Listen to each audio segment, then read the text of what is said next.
Good day, everyone. Hope everyone is fine. We are going to be taking a peep through our assessment 2 for semester 2 2025. This is for last year, please note. Right, this is Insolvency Law MRL 3701. Let's go and look at the question for assessment 2. Okay, here we are. The question says, Bongani is experiencing financial difficulty. He has failed to pay his debt over the past few months, and his liabilities have exceeded the assets. Since 28 October 2024, Bongani owes a total of 2,500,000 rands to his creditors, including Flora, to whom he owes 280,000 rands. Although his debt was due and payable to Flora on 8 January 2024, Bongani failed to pay the debt. Frustrated by not having been paid back, Flora undertook an investigation into Bongani's financial situation. She has established that Bongani owns a flat valued at 1,250,000 rand and a motor vehicle valued at 200,000 rand. Flora is planning to apply for the sequestration of Bongani's estate. Assume that the court grants an order for the sequestration of Bongani's estate. Discuss the effect that such an order would have on Bongani. So this is out of 10 marks. For this assessment, I got 9 out of 10. That's why I'm sharing with you guys so that you can have some ideas on how to tackle this assessment. Let's go to the answers. Okay, there we are. We are going to take a peep through. As I said, I'm not going to read the whole of my answer. As we know about plagiarism, somebody might just copy as it is. So we are running away from such things. So I'm just going to read and skip some of the things, but you have a guideline. And then at the end, I'm going to show you what the lecturers were expecting from this assessment, how they expected me to answer it. So there is a list of all the expectations, but I think I managed to cover all those because I got 9 out of the expected 10.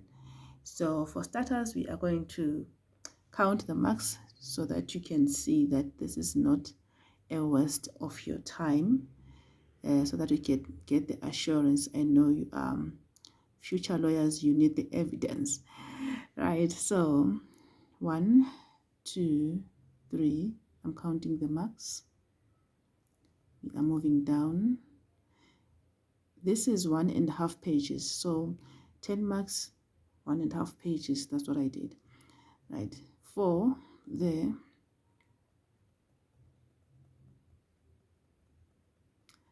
5, 6 over there,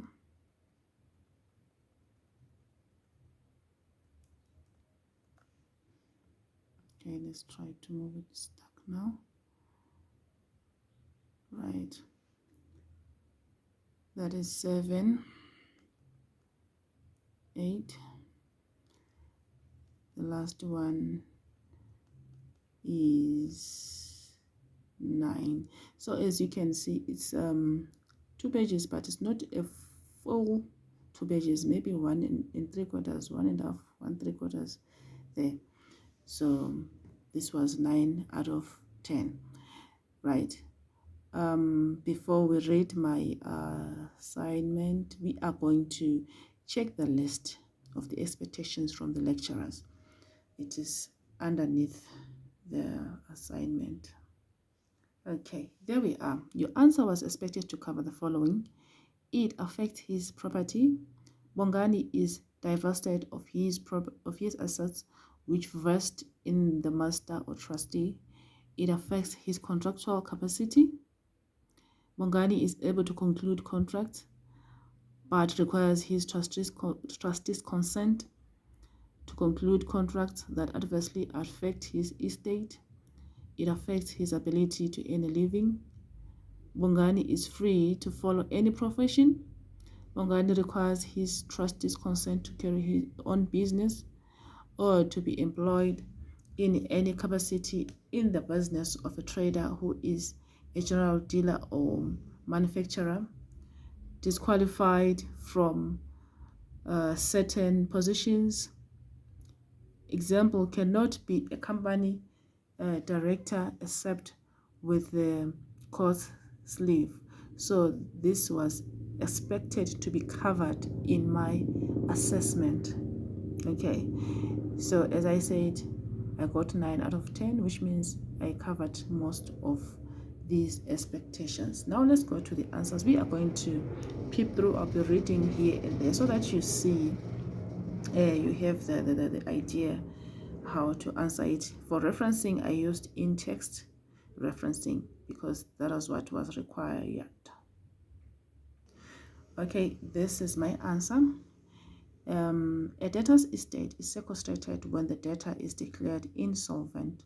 It is a formal declaration that a debtor is insolvent when he cannot pay his debts or his liabilities exceed his assets. That was my reference there. In this case, Bongani's liabilities total 2.5 million, yet his assets are at 145,000. So this satisfies the test of insolvency according to Venter and Volskas Limited, where the court held that the test of insolvency is whether the debtor's liabilities, fairly estimated, exceed his assets, fairly valued. So that was my introduction. Right. We are going to move on. There I was writing the purpose of sequestration, the effects of sequestration of Bongani in terms of his contract, right there. And what else? If he's able to get into other contracts with the trustees' consent, he also cannot make any contracts without the permission of the trustees' written consent to ensure that he does not make decisions that would worsen his financial situation or reduce the amount of assets available for distribution. This is section 23, subsection 2. All right. So you have to quote the legislation. You have to quote the case law to support your answer. Right.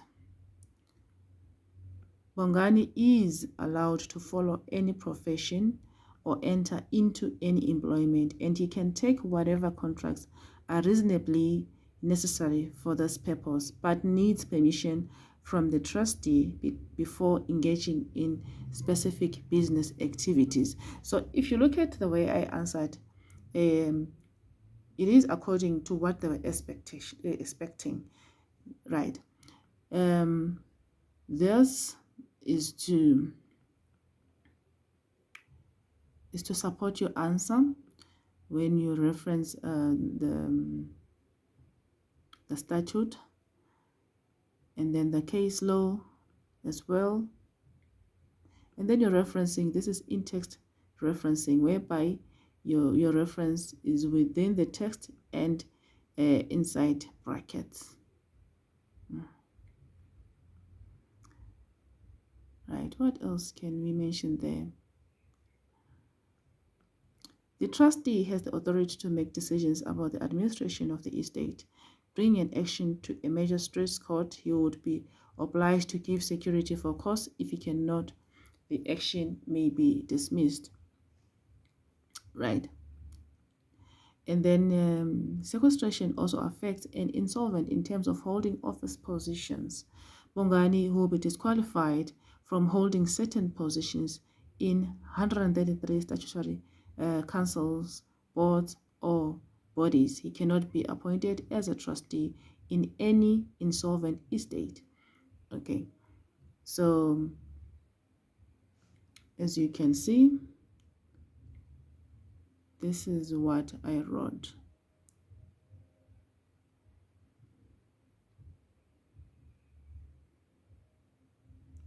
Look at that. He may not be a director of a corporate according to section 33 subsection 2 paragraph B of the Corporatives Act 14 of 2005, amongst other bodies, as the Legal Practice Council.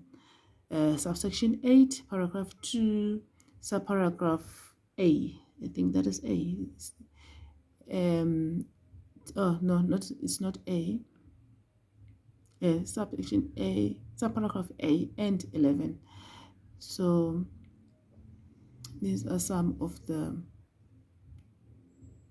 pointers we said we are going to peep through. So this is what we are exactly doing. So to reference your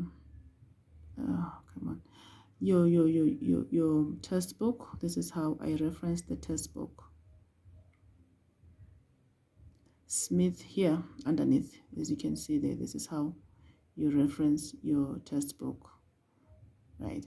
So this is it. At least now you have an idea of how to tackle your assessment and what is expected from you. So thank you very much. We'll meet you in another video. Please don't forget to like, to subscribe, to share. All right, bye.